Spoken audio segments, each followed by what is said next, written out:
Welcome to Musicology in the News. I am your host, Allison Kaufman, and today we're going to talk about Blurred Lines. The anthem of this summer is a song by singer Robin Thicke featuring T.I. and Pharrell.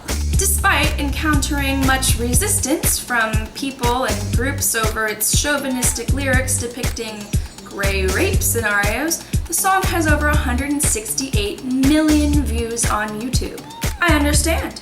It's a very catchy tune, even if I squirm every time I pay attention to the lyrics. The R&B hit has certainly been the song of the summer, and as such, everyone is trying to listen to it. Unfortunately, many fans got a shock when they searched Blurred Lines on Spotify and found themselves listening to a detuned violin and harpsichord duet written by Canadian composer John Beckwith. Centerdiscs, the Canadian contemporary music label that produced the CD which contains John Beckwith's Blurred Lines, found themselves surprised to see that his piece had been streamed over 4,000 times in 1 month. They were even more surprised to find that only one track off the entire CD had been listened to that many times, especially when you consider the fact that in previous months, that song received about 100 views per month. The reason is simple. Spotify does not filter your search results based on genre. Hence, instead of finding themselves listening to sexist drivel over a very nice beat, listeners found themselves paying attention instead to a somber 10-minute piece of post-tonal music. Both contemporary pieces, but that's about where the similarities end. John Beckwith's Blurred Lines utilizes a detuned violin, which is supposed to harken back to a 19th century Swedish Hardanger fiddle. It is an eerie piece with quarter-tone inspirations, and Beckwith himself describes it as a slow little elegy. As for John Beckwith himself, he is an 86-year-old Canadian composer who was born in Victoria, British Columbia in 1927. He studied with such remarkable names as Alberto Guerrero and even Nadia Boulanger in Paris.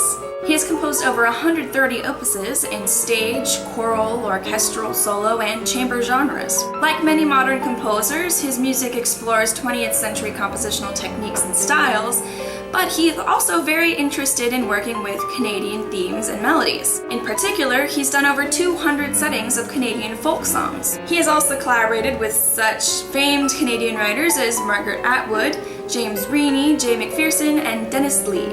After working for many years at the University of Toronto, he retired from being the Dean of Faculty in 1990 to spend more time focusing on his composing. As knowledgeable and involved as Beckwith is in the musical community, he professed to having never heard Robin Thicke's song that awarded him such internet fame. He told the Toronto Star that earlier that day someone had finally played the piece for him and he couldn't quite pick out the lyrics. However, he said of the lyrics, "I understand they sort of suggest that he invented sex or something, but that's quite standard in some kinds of pop songs." I couldn't agree more, Mr. Beckwith. Beckwith's version of Blurred Lines might not be as successful as Robin Thicke's version, but he is very grateful for the unlikely attention. He is glad that people who wouldn't normally have gotten the chance to listen to any of his compositions were able to listen to this piece. As you might have noticed, the music in the background of this video is not a duet for detuned violin and harpsichord. I was unable to purchase the piece on iTunes because you have to buy the entire album and I have no money. So, instead, we are listening to a very nice piece by John Beckwith, his fourth etude, Opposed Sonorities 2. Below is a link for John Beckwith's Blurred Lines on Spotify, and I also will put a link for Robin Thicke's Blurred Lines in case you somehow haven't heard it yet. I hope you learned something new and interesting in this video, and if that's the case, please like and subscribe below. I put up a new video every Tuesday, and I'm always looking for topic requests. Well, until next week, enjoy rocking out to either Thicke's or Beckwith's Blurred Lines. And please, could someone tell Thicke what rhymes with hug me? It's really not that difficult.